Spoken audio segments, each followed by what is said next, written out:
We'd like to begin comments and also from discussant and the discussions amongst panelists. The discussant here is Dr. HANADA Tomoyuki, Senior Fellow of NIDS. Dr. Hanada's specialty is the Russian political and diplomatic history and Russia's war history, and he's a co-author of the International Politics of Soviet and East Asia and the Greater East Asia War as the global history. Dr. Farrell and Dr. Asada, would you please respond to Dr. Hanada's questions or comment within 3 to 5 minutes?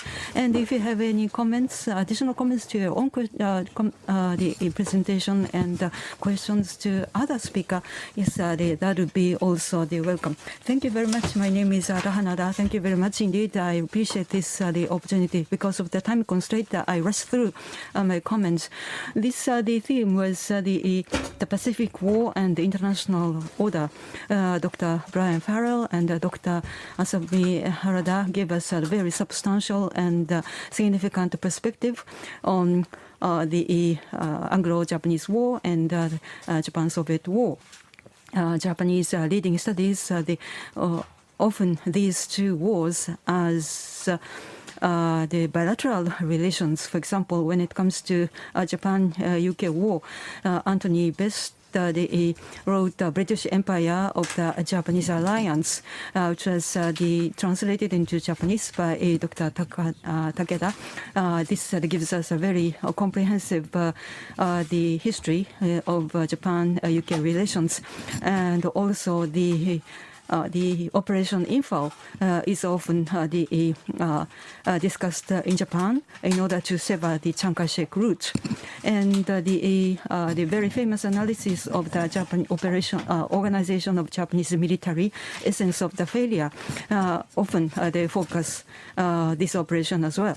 And also as to Japan-Soviet War, as Dr. Asada himself mentioned, in the conventional the research often focus on the relationship between Soviets joining the war against Japan and its the relations with Japan's the war-ending diplomacy, and also the internment in Siberia after the war, and also as an origin of the Northern Territory problem that still exists today. And Dr. Farrell emphasized that the Japan-UK war was not contained as a regional or localized war. And he emphasized 3 points.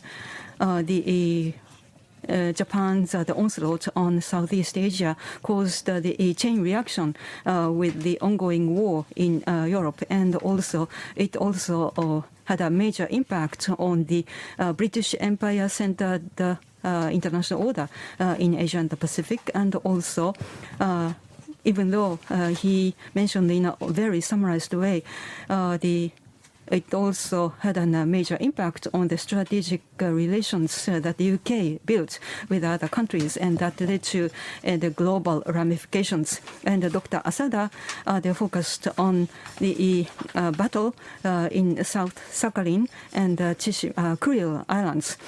He focused upon the relationship between the American forces and the battle in Tsushima and the South Sakhalin, and the arrangements in Yalta meeting and Potsdam meeting, and also the Soviet post-war idea to divide Japan and conquest the occupation. Thank you very much indeed for your deep analysis. I have one question to each of you, Dr. Farrell and Dr. Asada. Dr. Farrell first. I'm interested in the relationship between the UK and America. Yes, the UK and the US was already regarded as a special relationship, as Churchill and Roosevelt said. And Japan and Germany fought independently, but they built a special relationship, and they used the UK's the British Empire's global network. But they on the other hand, had different the post-war the vision. Churchill wanted to restore the British Empire. He said that he fought the war not to end the British Empire. So Japan-UK war couldn't be contained as a regional war that led to the defeat of Japan, but was this also unintended for the UK, ended up as the end of the British Empire? And I have a question to Dr. Asada. Again, its relationship with the United States. The relationship between the US and the Soviet Union. Well, the Soviet military had the idea of the closing the straits, and Stalin the visioned the divide and the occupy the part of the Hokkaido. But that suggested that the Soviet Union would be faced up with the United States directly in the Pacific region. So I think Dr. Asada indicated what happened beyond. So Soviet Union sought the access to the Pacific, but ended up facing up with the Soviet Union directly, face to face. So I don't mean that they confronted with each other at the time, but they boarded up, so to speak. So did Soviet Union expect it or know that would happen? Thank you. So Dr. Farrell, would you please respond to the question raised by Dr.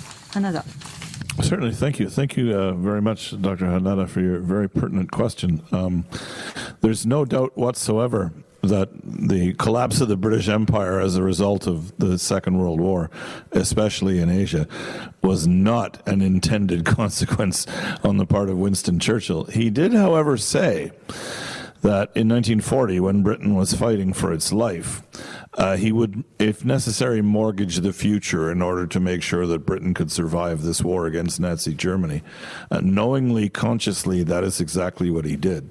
The fact that from 1943 onwards, he did everything he possibly could to prevent the decline of the British Empire, he wouldn't have changed his mind about what he did in 1940. He believed that Britain was facing existential defeat, that Europe was about to enter 1,000 years of darkness, that, as he put it in his own eloquent way, the new world had to be called in to redress the balance of the old. The even more interesting part of all this, in my view, is how the strong anti-imperialism that was so identified with President Roosevelt didn't survive him very long. The fact that the Americans were forced into asserting themselves in the Asia-Pacific by the onslaught of the Japanese, a very different spectacle from how they'd reacted, say, to the problems in China in the 1920s. They step forward, they begin to reorder the world, the Cold War unfolds, they find very quickly that they would prefer the British, French, and Dutch stay exactly where they were in order to help contain the spread of communism and leverage these already established Western imperial positions. So by 1948-49, that Washington has dropped the pressure for the British to abandon their empire and is in fact hoping that they will stay a while longer. All of that disruption very much traceable back to Second World War in Asia Pacific. Thank you.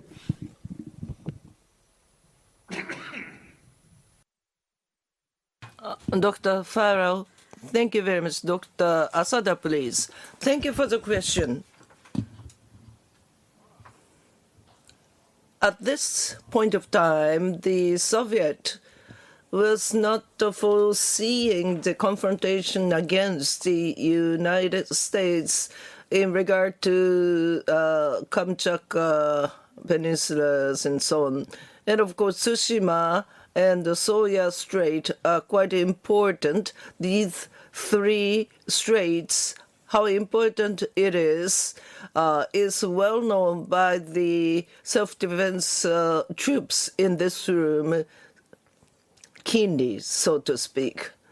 And of course, they wanted to take initiative by making some moves.